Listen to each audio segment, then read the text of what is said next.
accelerating digitization might be a slightly more long-term effects for us. So here I've taken a report from PwC India, and which is available on the net for you to read. And I've just taken some of the priorities for leaders that they think are important post the COVID world, which is important for all of us. Now we are seeing a recovery already. We are on the recovery trend. There are some encouraging signs that we are seeing across India. But let's see what is it that PwC wants to say over here. So the first priority they would say is realign your cost structure and sharpen productivity. I would not read out everything, but I'll give you a crux. So how do you maintain your cost leadership? How do you ensure that you are not only making products and services for one scenario, that is growth? Till around 2 years back, India is destined to grow, right? It will grow despite the government because of the strong domestic demand. Now only the pace differs. But now post COVID, it's earlier it was good, great, greatest. But maybe now you have to say an average, good and bad also, because it might not grow if another wave strikes. So your company or as a manager, don't only have one plan, of course.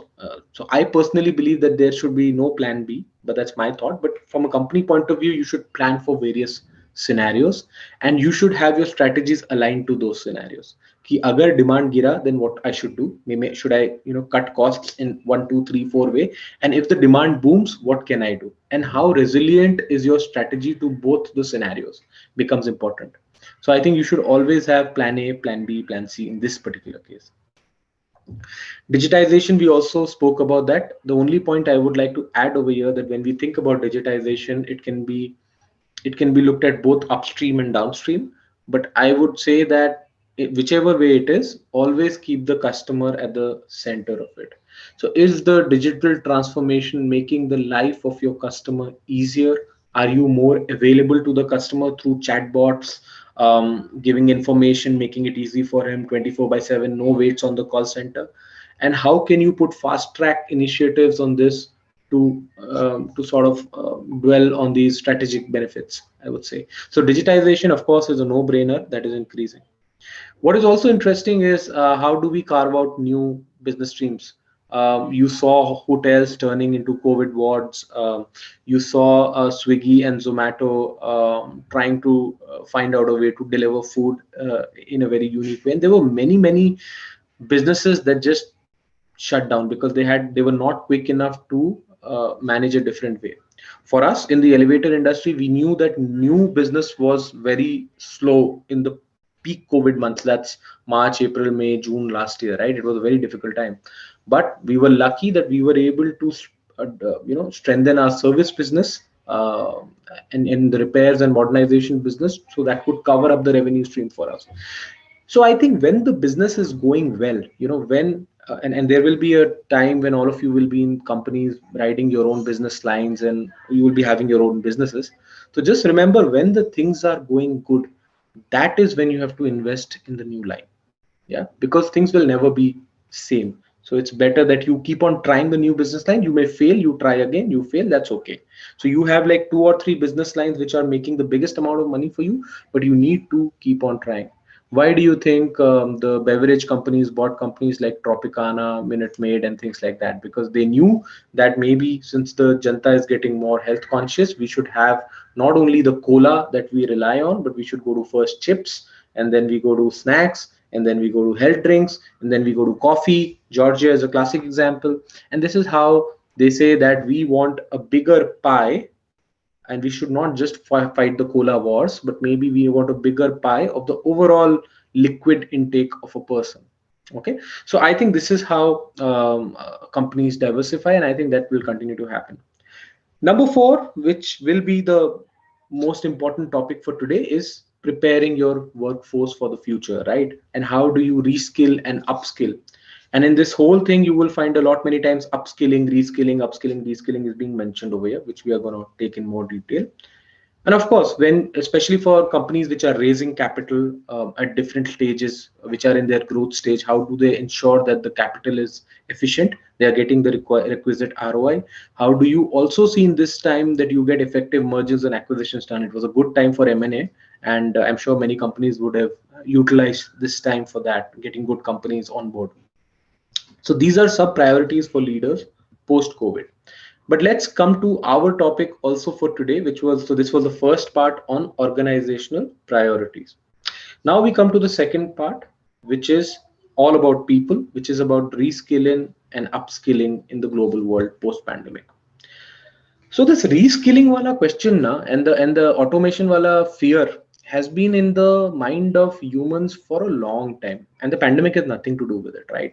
It is not a new fear. It goes back right to the industrial revolution when the first machines were made back in England, yeah?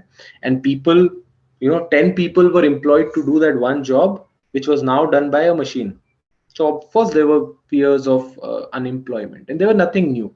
Whenever there has been a technology upgrade, whether it is industrial revolution, core banking solutions when they were utilized in India, automation, industrial revolution 4.0, now we are talking about it. There is always a fear that jobs will get cut. But if you see historically, and anywhere if you see, technology always creates more jobs than it destroys. I'll give you some examples. Now imagine, right now we are talking about the green, the electric vehicles, right? They're being talked about, and the government is under pressure also to give some tax subsidies and all that, blah blah blah. And we have now seen Ola develop scooters, and everything is moving over there. So now imagine if there was a worker who was working on the carburetor, who was making carburetors for these vehicles. Now, of course, carburetors don't come after the MPFI engines, but imagine if they was working on the traditional technology for automobiles. And of course, their jobs will now be cut because the demands are low. But equal or more jobs are being also created in the green energy sector. That means now Ola, they can get a job at Ola Electric, right? Or they can get a job when Tata makes Nexon EVs, Tiggo, all these new electric vehicles that are coming up, or other companies also do that. So there is an impact also of urbanization, globalization, political uncertainty, climate change. All these things also affect demand, and therefore the shift of labor. Now, I'm coming back to the second point of how historically technology creates more jobs than it destroys. Now, let me explain with two examples. The recent is Zomato, right? All of you order food from Zomato. I also do. It's wonderful. And recently there was news around last year that Zomato fired some 600 people, and there was from their back office operations, right? And there was a lot of hue and cry about it, 600 log nikal diye, all that, and things like that. Because of course it was not a good time to also let people go. And there was a thing that, is Zomato shutting down? Not shutting down. Are they not doing well? Why are they firing 600 people and all that? But it was nothing like that, because they hired more than 1,000 people in the demand generation and the software aspect of it for their apps and vendor development and things like that. What they cut out were jobs which could have been automated, right? And which were sort of unproductive or non-value add for them. And what they hired were double the people who were from a upgraded skill set, right? If you go back to the industrial revolution, what would have happened is that the people who would have lost jobs would be the people who would be pushing the wheelbarrows, who would be taking out the coal, or who would be doing the unproductive jobs. But the same people, if skilled, would handle the machines. So the quality of life went up, and this is how wealth is overall created. If you refer to the World Economic Forum's recent report, it says that by 2030, you will roughly have 85 million jobs lost and 97 million jobs created. So there is a 12 million surplus, right? And that migration will happen. And that's where colleges like yours also come into the picture about how to anticipate the skills for the future and how to create students who are ready for the future as well, right? So definitely, let's see what are the robots going to take us over or not. That's a very interesting question, and I'm sure you would have seen a lot of sci-fi movies about it. So let's see what the machines can do and cannot do, right? So all of you are sitting in IIT Kanpur. I'm sure this is the epicenter in India of all machine learning and artificial intelligence. I'm sure there are a lot many things going in your campus that I don't know about. But what I do know about is that machine learning is, of course, nothing but a branch of artificial intelligence where the machines try to learn through a large set of data and mimic some of the things that humans can do. And honestly, if you ask me, we have no chance to compete against these machines when it comes to highly repetitive and high volume tasks. So the high volume gives them a data set where they can learn very fast, and then they can do the job very, very efficiently. For example, there are machines who can very simply do claim approvals for insurers or anything. They can do credit risk assessment, through a software. In fact, there are softwares doing it. They can do medical diagnosis. You load the results like a good doctor's algorithm. They can very well give you a prescription, at least in 90% of the cases. They can, by the way, grade essays. There is always also an example where a teacher would grade an essay in one essay in 10 minutes, and the machine can do 100 essays in 10 minutes. So that much level of competence they have reached. Of course, they can do all your back office jobs as well. So this is what they can do. But where the humans have an advantage today, and where is your relevance in the future, is also the difficulty for the machines that they cannot handle new situations. They need a situation where they have a trend, where they have a very, very high data to make that decision. But they cannot replace humans without these trends, and without the gut feel, as we say. And this is where we are strong, where the cross pollination of human minds happens practically every day through different things. So honestly, what I hope for you and what I hope for myself is that every day is a new day, every day is a new challenge. Because if every day is a new challenge, then we'll be forever ahead from the machines. Yeah. Now let's talk about, so we know that automation is happening. We know that highly repetitive tasks have a chance to get automated, which will result in jobs. But if people upskill, we will have a net positive effect. Now everybody understands upskilling and reskilling is important. So there is a difference in upskilling. Upskilling is organic, where you say ki tumhara itna skill hai to 10%, 10%, 10%. And reskilling is where you have to radically change the way you learn and unlearn. And reskilling is more about the process of unlearning and relearning. That is the most important difference. And it's sort of sometimes 180-degree opposite as well in certain scenarios. And why is reskilling important? Well, of all people, you would know that the half-life, right? Half-life is for the radioactive substances where they start to decay. You would know that. So the half-life of professional skills has reduced. It was at one point of time 10 to 15 years, where people were still. If you talk about in the technology field, it's rapidly reduced from 10 years or 15 years. It is now not even 5 years. Yeah. And for technical skills, that means every 4 to 5 years something new is coming up. Yeah. So no matter, even if you are learning a skill of the future today, which you think ki I am ahead, ki abhi to ye koi kar nahi raha hai, but I am ahead, it won't matter after 5 years, because there will be another skill that is coming, and then another, and then another, and then another. Now if you see, white hat juniors are teaching kids 9-year-old, 8 years old on how to code. By the time these kids are 20 years old, imagine what they're going to do, right? So that means it is not acquiring the skill that is important. It is the process of learning that becomes very, very important in terms of skills. That means the skills have to be updated on an ongoing basis. Now I'll tell you, this is especially difficult in our society. Now remember your education days, and I can remember my education days. um, 10th class, beta, let's get a good score, let's get science, and life is sorted out. Okay, you get a good score, you get science, life is not sorted out. Or commerce, life is not sorted out. Array, just 12th boards are important. Let's get a good thing. Let's secure admission, and then life is better. You get a good score, life is not better. Then you go entrance exam, whether CA, whether all the top colleges in commerce or in engineering, IITs, of course. If you get into an IIT, life is sorted, and then that's that. And then person works really hard, really hard, really hard, gets into a good college. But with what mentality? The mentality is that now I have done my education, acquired all skills. That means from 10th, 12th, graduation, say post graduation, MBA also, IIT Kanpur, okay, wonderful, or best colleges.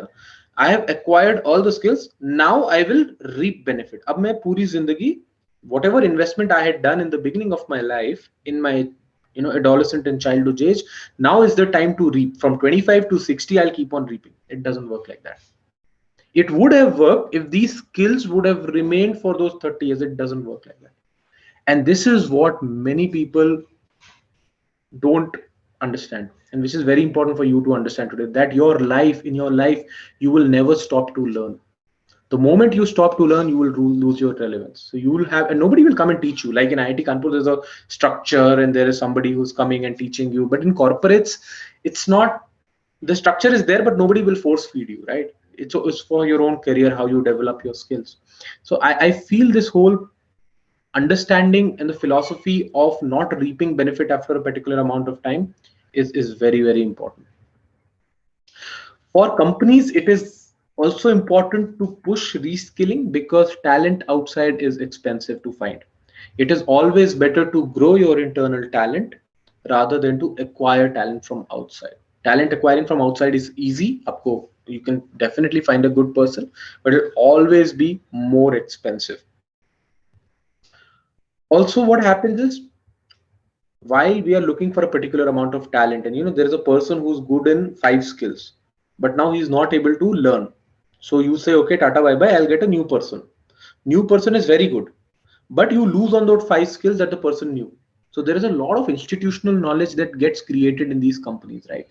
And these people are generally 10 years, 20 years experience in the company for a long time. They are the solid citizens of a company. They are not leadership material per se, but they are solid citizens. And the combination of these solid citizens is what creates institutional knowledge. And it's important for the companies to hold on to this institutional knowledge, otherwise operations in general would get sometimes under pressure. So how do you ensure you motivate your people to keep on learning so that you hold on to the core value and the core knowledge base as well? So it's very important for the company. And of course, imagine if you are in a company who's after your development, who's gives you structured assignments, who gives you a talent profile, talent programs, career development programs. Who would not want to work in a company like this? Personally, I've worked in 2 companies. Both of the companies have been very nice to me. I was a part of the talent pool of both companies, both in Schindler and Tata Motors, and I think they both have a very, very structured program. So I think one of the reasons why I have been able to, across my 12-year-old career, only be in 2 companies is because the companies have also given back a lot. So I think that's great. Yeah. And recently, to sum it up, recently a survey was done post COVID, and they had threats of long-term growth mapped up, pre-COVID and post-COVID. Pre-COVID, talent risk was at number 11. Post-COVID, talent risk is at number 1. Therefore, our today's session on reskilling and upskilling is very important. And this is not me who's seeing this. These are the global CEOs, the result of a global CEO survey, which is saying this. So there must be something in that, right? Now let's focus on this slide for some time. These are the skills in demand. Sorry, it'll be a heavy slide. You don't need to read everything. Just follow my instructions.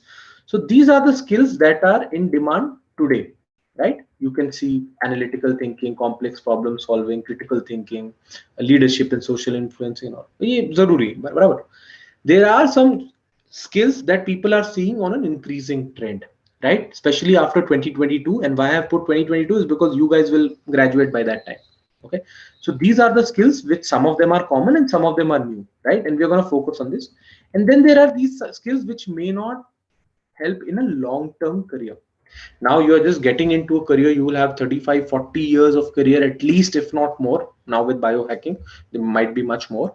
So it's important to also think from a long-term point of view. And let's look at the middle wala dabba, where you, now if I am sitting in your interview, right, probably this dabba is what I'll be looking at, and certain aspects, this is something that you will have to really shine in, right?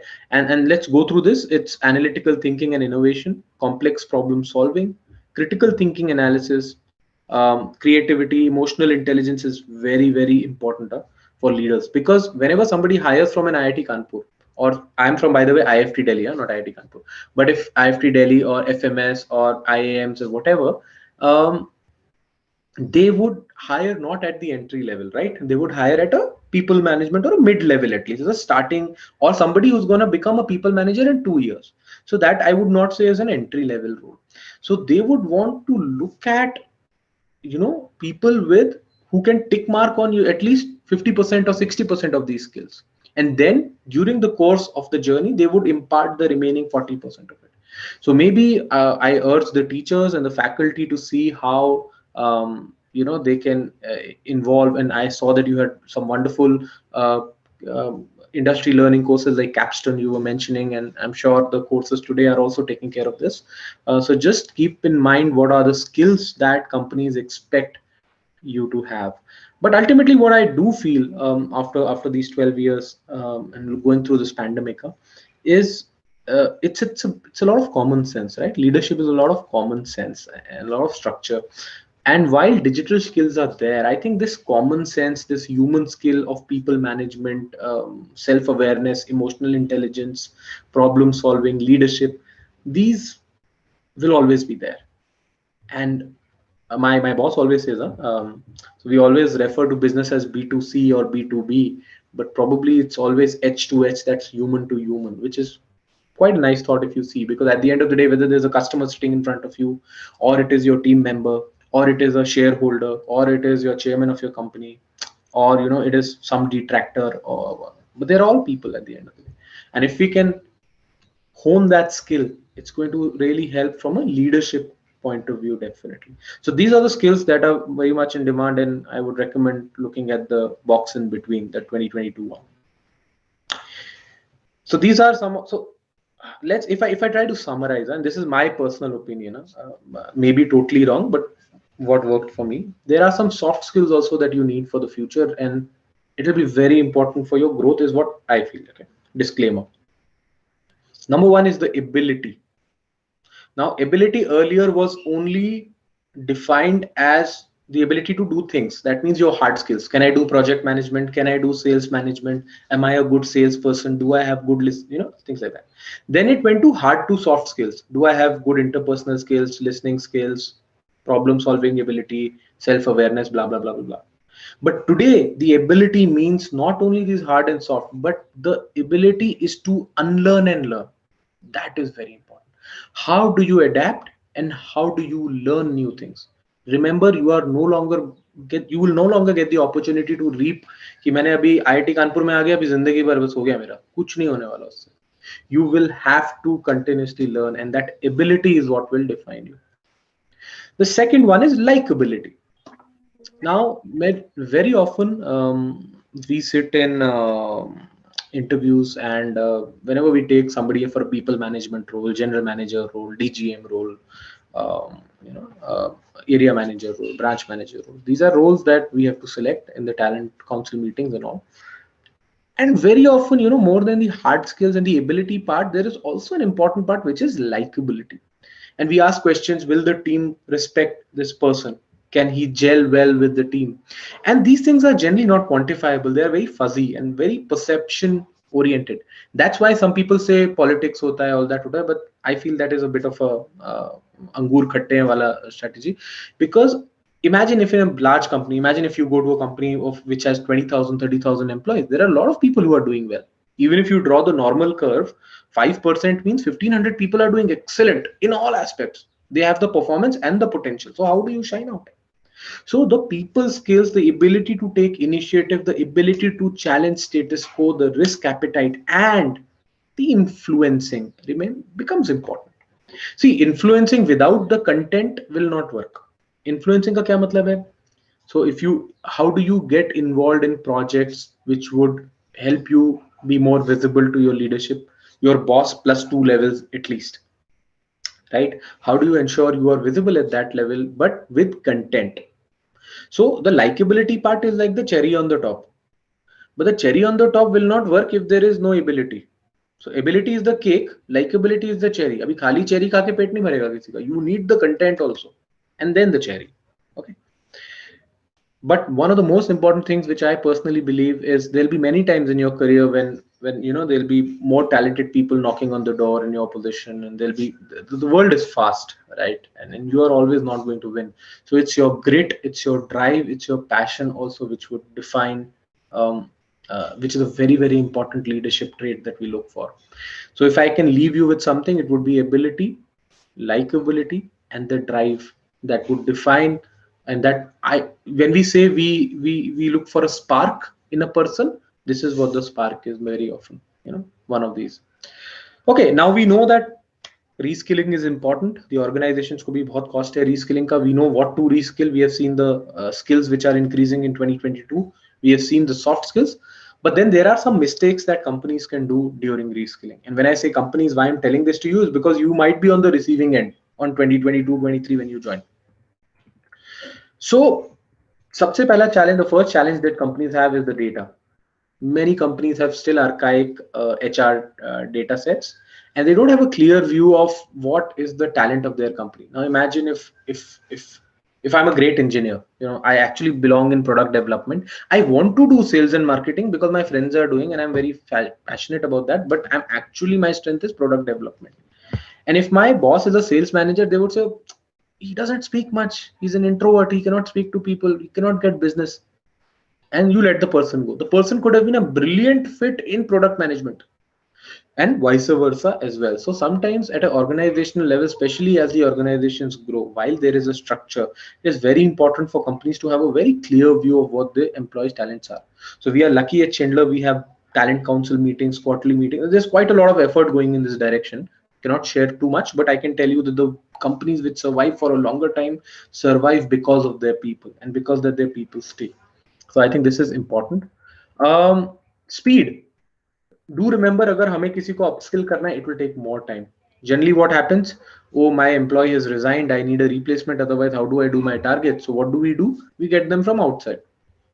So this is a short fix, doesn't help. So you may still get the person from outside, but in future somebody else will leave, then what will you do? So the upskilling initiative has to be continuous. Money. Do you think in COVID time, what were the first budgets to be cut? Training, marketing. These are the first budgets that are cut in this time. But then there are companies, luckily, like for example, Schindler, which invest more in this time. So for example, we have a university, Schindler University, which does the training for our blue collared employees and also for our white collared employees. There are sessions where global leaders come and talk. There are sessions where Bollywood singers come and sing. There are sessions where motivational gurus and tell us how to handle the pandemic. So there are yoga sessions, there are laughter sessions. There are so many things that are going on. So again, I'm sure this is not only in Schindler, but across good companies, I'm sure it is happening. But this is one of the concerns, because India still, if you see in the corporate setup, is not all organized MNCs. A large chunk is family-owned businesses, which is driving the growth of India.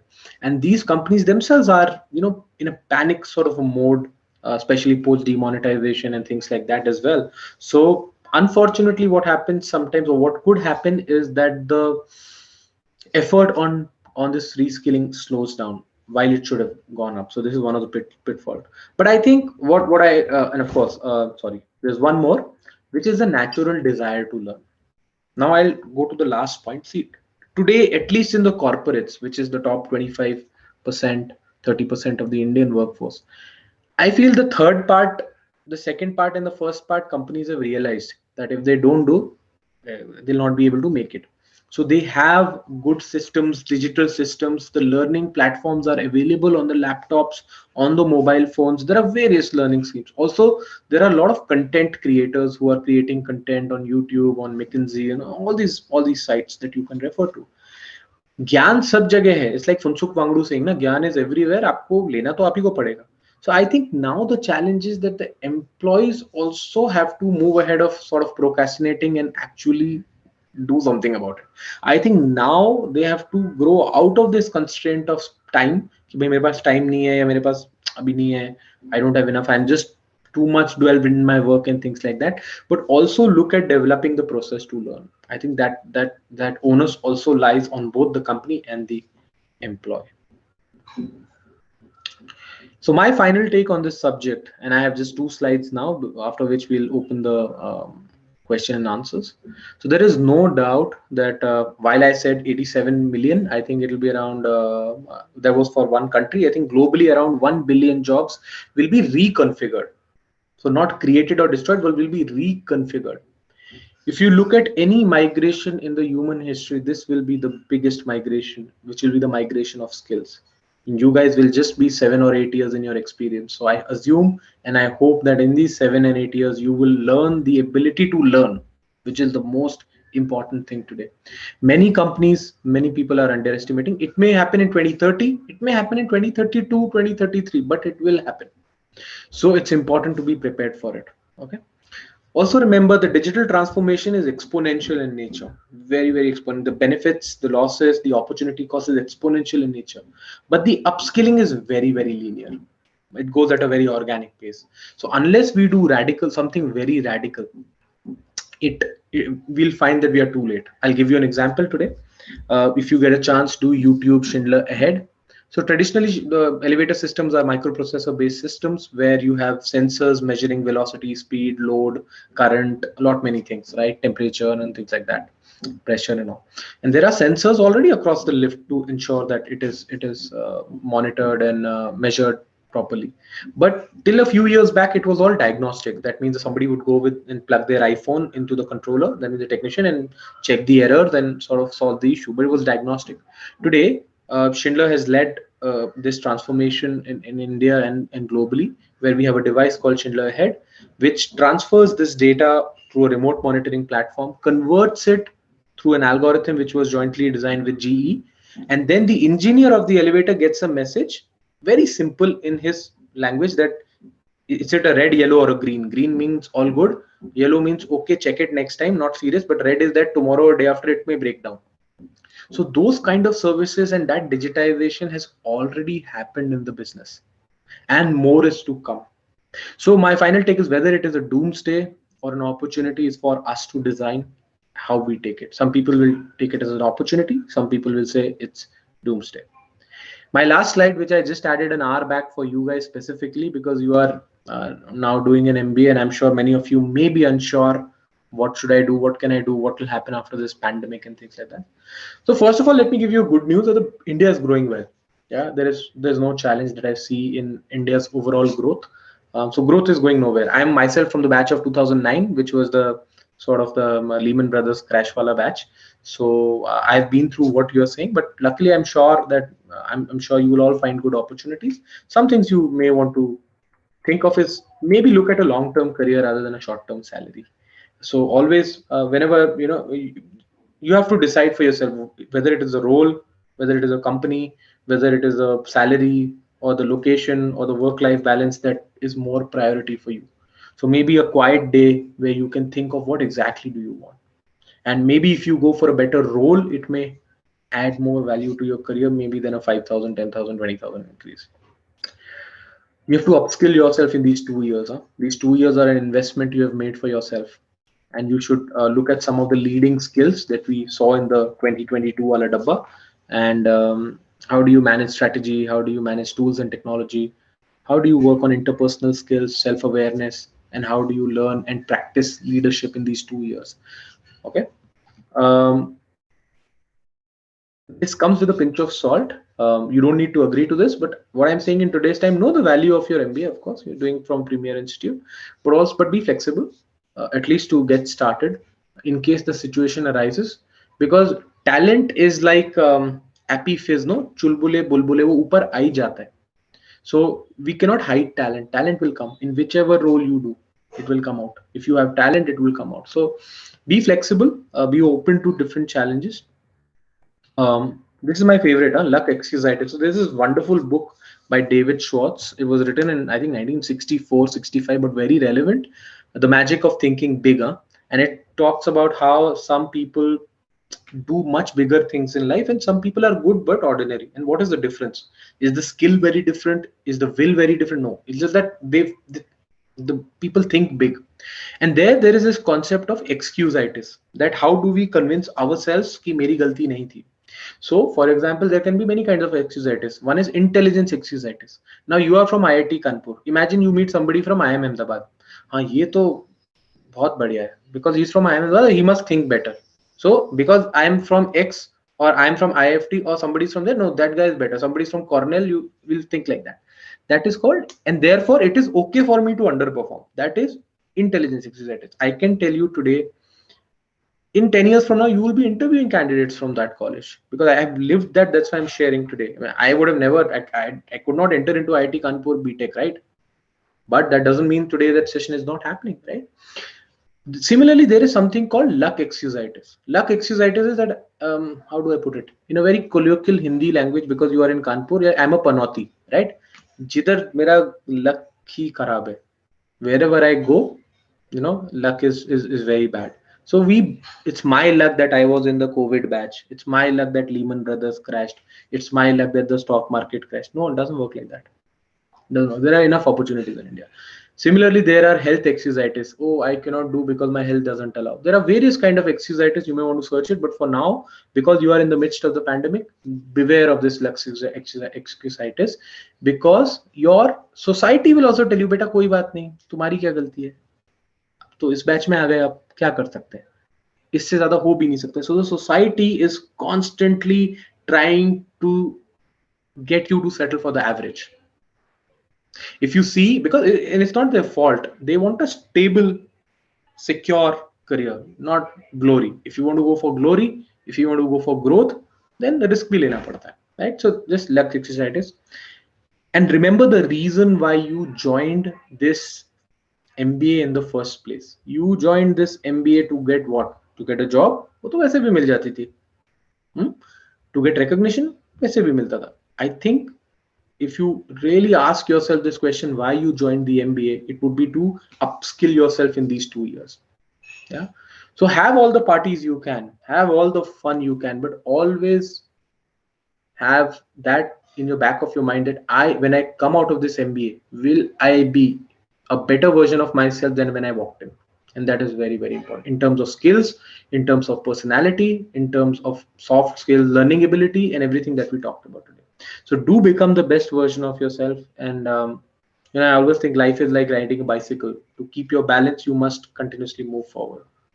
So with that, I think it's all from my side to the team. And now I'm open for questions from your end. Thank you, sir, for such a wonderful session. People, you can raise hands if you want to ask any question. So I can see some hands. Anshul, you can ask your question.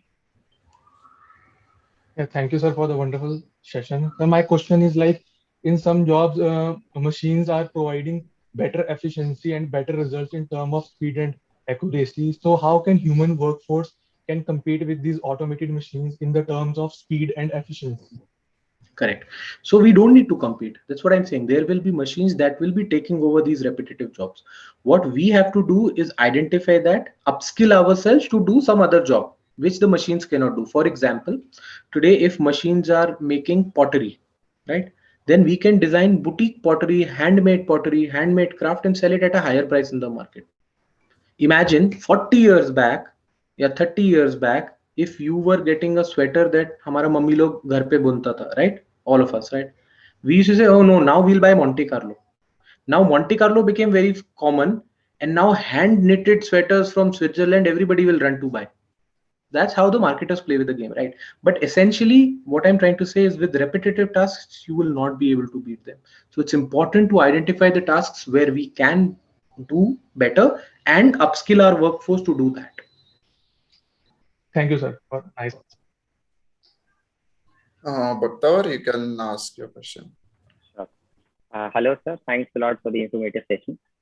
So my question was on the fact that you said about being flexible as an MBA student, because clearly times have changed, and we need to be prepared well compared to the last 5 years in this pandemic situation.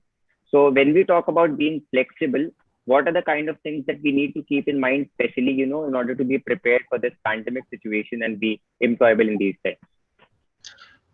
So employability, I would not worry too much about, but flexibility could come in 2 or 3 ways. One is geographical mobility.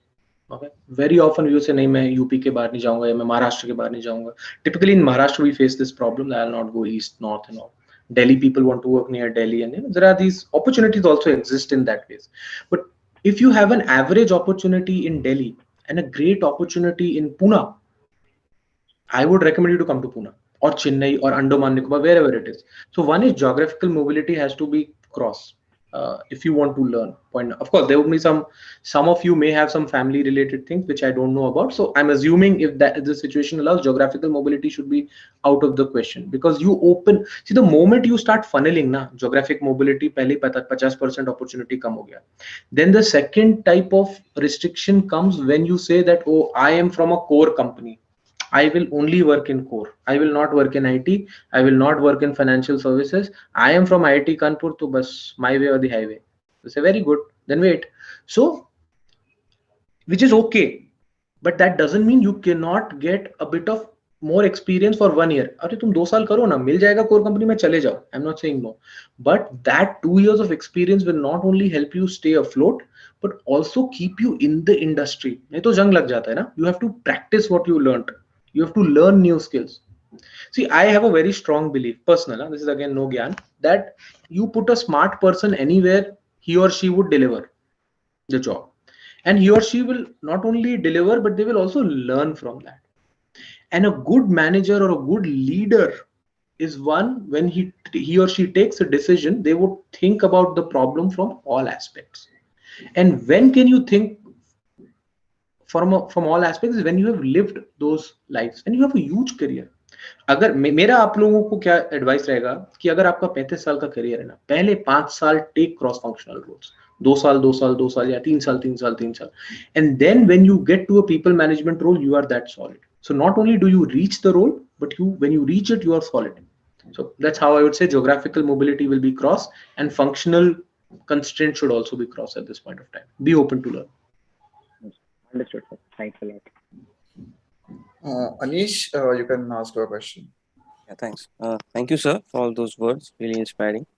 So I wanted to ask, like, more often than not, when you're in an organization, you undertake projects or you handed projects where you're expected to put in some amount of innovation and newer skills. So what happens is you chalk out a map that this is how I'm going to do that. These are the particular parameters I'm going to judge my work on. So like it happens that you have to stop at some time because you know that this is not going anywhere, that's not going any further. So your bosses and your superiors will not allow you to spend ample amount of time just to get nowhere. So how to, sir, exactly know where to stop and how to measure those parameters where you can understand that this is not going anywhere, this is the status of my project.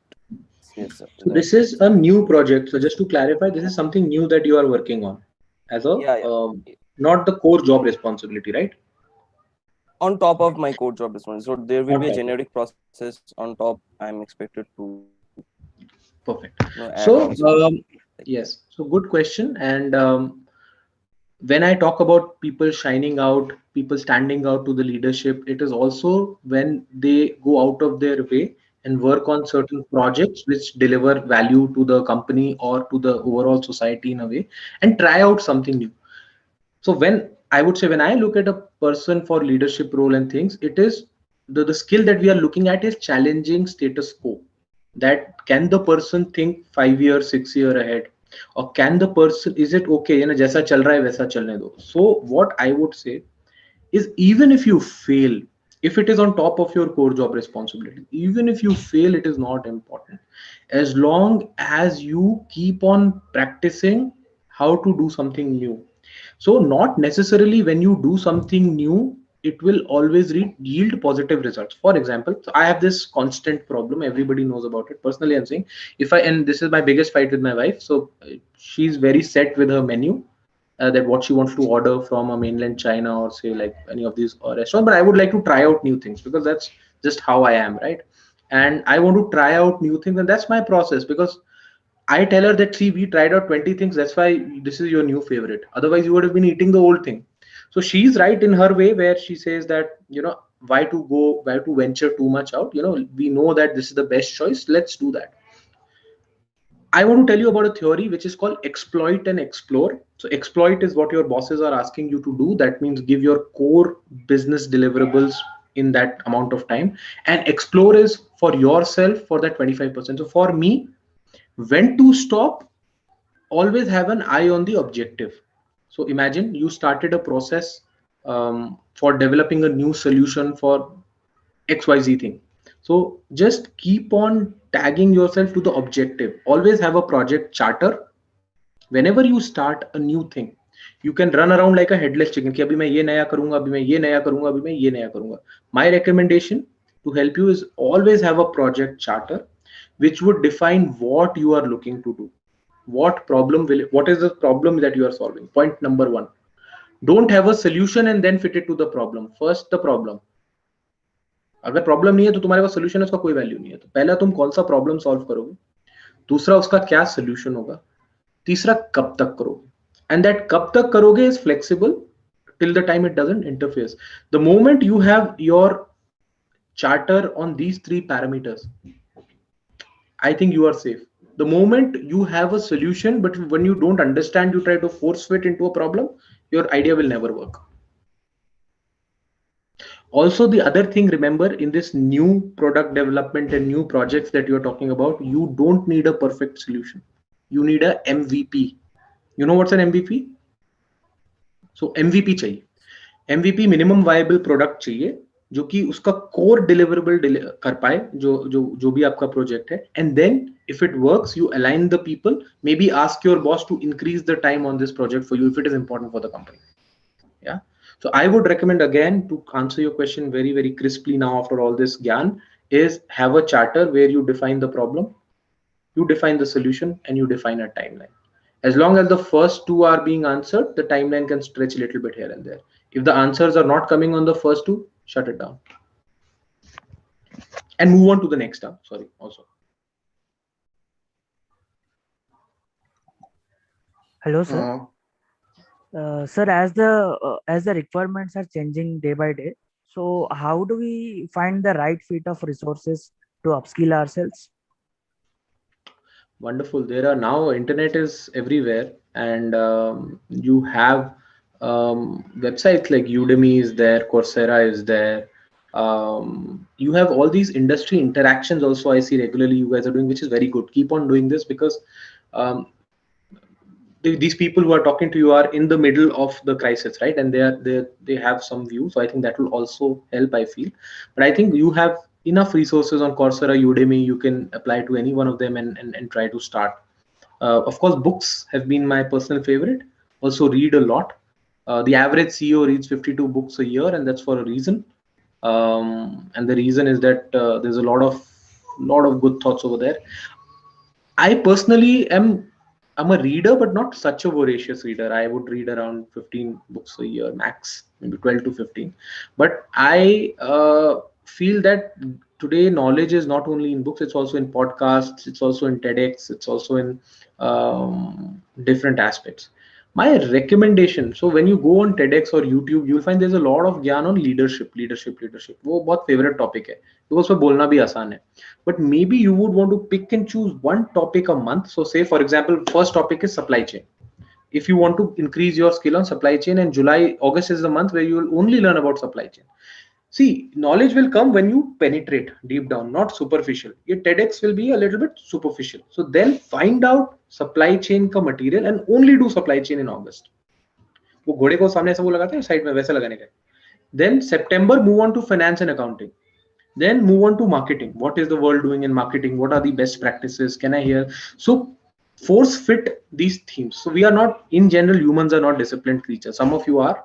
I am definitely not. So you have to force fit your discipline. For example, for me today, so I have 9 DGMs reporting to me.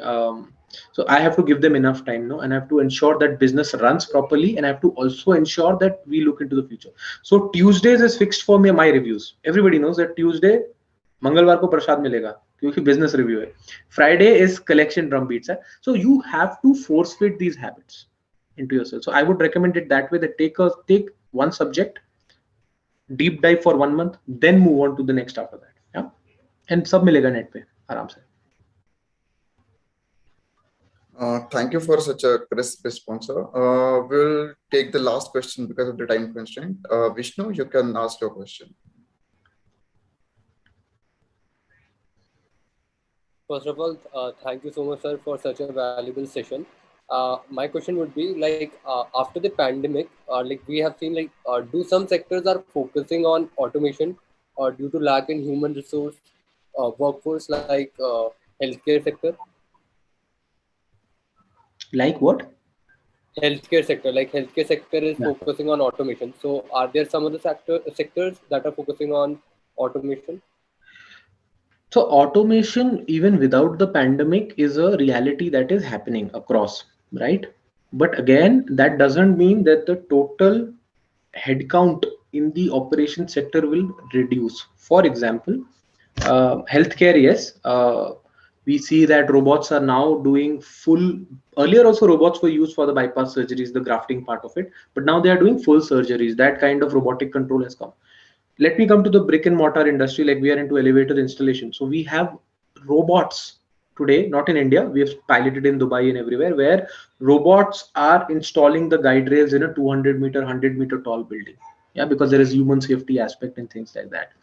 So automation hai in many industries, but again, every industry has an opportunity. If you look at the pyramid of work that happens in any industry, you will see there is 80-20 rule, Pareto rule कहते हैं, आप लोग पढ़ोगे इसके बारे में. That means 20% of the activities contribute to 80% of the revenue in everything. So what each industry is trying to do, that at the values which is at the bottom of the pyramid, so the biggest chunk is at the bottom of the pyramid, where सबसे ज्यादा time लग रहा है और सबसे कम value हो रहा है, which are the back office activities, attendance systems, payroll systems, all these things. Earlier companies used to outsource it, किसी और कंपनी को तुम करो, लेकिन अब digital technology is so simple that you can run your own payroll. It's not a big deal at all. So I feel that every industry and every sector will look at automation. Every sector. You look at today's crisis. Any one of you who are going through the supply chain course over here would know about the bullwhip effect or the whiplash effect. आपने सुना होगा, नहीं तो आप YouTube कर लेना.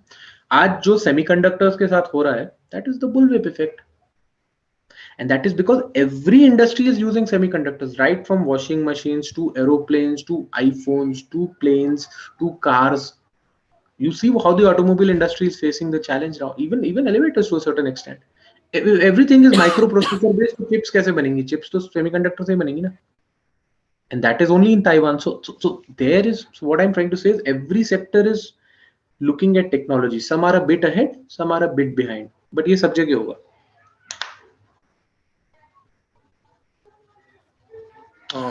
Okay. Right, sir. Thank you for this wonderful session. We'll close the session here. This talk intuitively walked us through the need for reskilling. In addition to the importance of hard skill, the talk shed light on the need of soft skill, which is often left in the shadow of hard skills. It was uplifting to see how companies like Schindler have adjusted and recalibrated their business, not only to sustain the pandemic, but come out of growing. Once again, thank you for taking out time on a weekend and sharing your experience with the batch. I'm sure they had such a several key takeaways from the session. Lastly, as a token of gratitude, from the entire IIT Kanpur fraternity, we would like to present you with a certificate of tree planted on behalf of your behalf at the Sundarban National Park. We hope this new plant resembles the growth and persona same as yours. Thank you, sir. Do share me a photo of that. That's a very noble gesture. Thank you for all of that, all of you, to take out time on a Saturday. I had to speak and you had to listen. So all the best to all of you, and I wish you all the luck. Remember, these two skills are about upskilling yourself. So do just that. And in future, let's stay connected on LinkedIn or otherwise. And I wish you guys all the best again. Thank you.